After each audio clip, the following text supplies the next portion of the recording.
we might execute slightly different, but that mental mold. And I have this thing about me that I do not care about being right. I only care about the truth.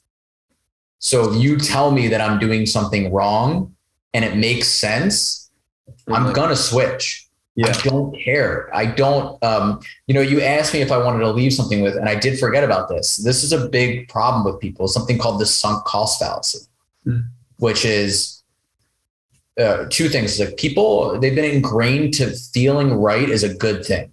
Like if you're right, you feel good about it. And if you're wrong, you feel bad. And in truth, if you're wrong, you should feel good in that, okay, I've discovered the wrong answer.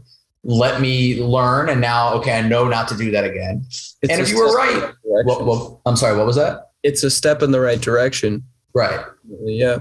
And then if you're right, well, you knew you're right. You don't have to, beat your chest about it. Great. And you just move on with your day.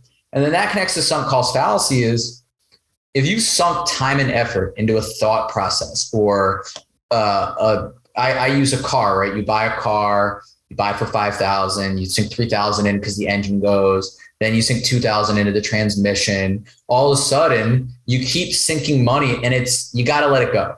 It's a bad investment. Well, when people are wrong about something, they tend to dig their heels in because they've emotionally sunk things into that. They're invested into that. And they lose out on so much upside by not willing to evolve quick enough.